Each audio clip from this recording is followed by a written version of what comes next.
that will officially be ending coming up on October 15th. For more, we are joined by travel journalist Angel Castellanos. Angel, good to have you on here. I want to talk about your recent getaway in a moment. First, though, let's talk about Hawaii. That sounds pretty nice to me. What do you expect with this rule change from the governor there in Hawaii? You think we're going to see start to see a big rush of travelers heading to the islands?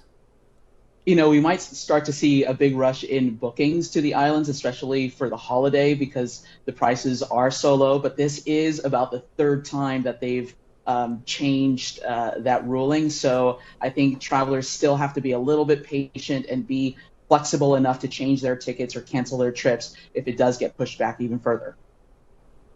Yeah, a Hawaiian getaway for the holidays does not sound too bad to me. So speaking of traveling, you just got back from Turkey not long ago, and this was your third trip abroad since the COVID-19 outbreak began worldwide. What are some of the sort of the lessons that you've learned about how to keep yourself as safe as possible when you're flying?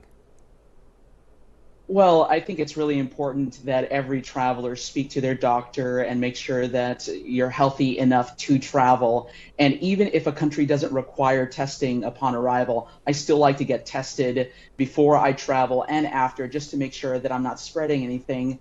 But in choosing these few destinations that are accepting American travelers, you got to really think about your airfare, where you're staying, and how you're going to socially distance to have a safecation. And that's really the key, to make sure you're checking those seating charts, to make sure that the airfare is flexible, and to make sure that the accommodations are doing everything in their power to stay clean. So in Turkey, there is a safe tourism certification that big properties have to meet, where the big corporations like Hilton and Marriott are stepping up their game, and Turkey is certifying those properties. But staying outdoors and doing activities where you're outside is really important when you're trying to social distance. So Turkey has so many beaches, so many national parks, about 5,000 miles of coastline, as you see here in some of the video that I took. And it was just great to be there. And mask wearing and hand sanitation and public health is super important in these countries. So it's pretty easy to follow the rules.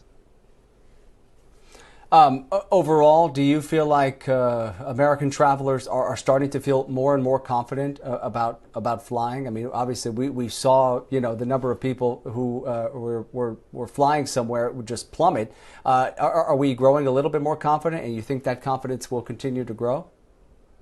I think consumer sentiment is definitely growing.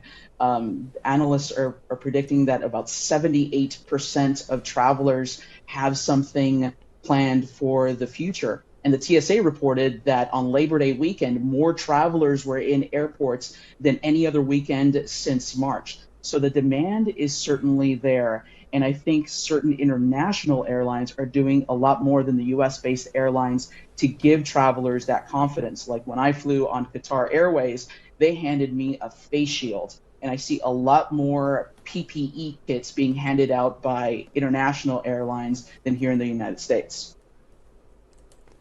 Yeah, at the end of the day, it's all about putting those travelers at ease when they fly. All right, appreciate it. Sounds like you had some fun there as you traveled abroad. Sure did. We appreciate you sharing part of your trip with us. Travel journalist Angel Castellanos, always good to have you on. Thank you. See you next time. Thank you for having me.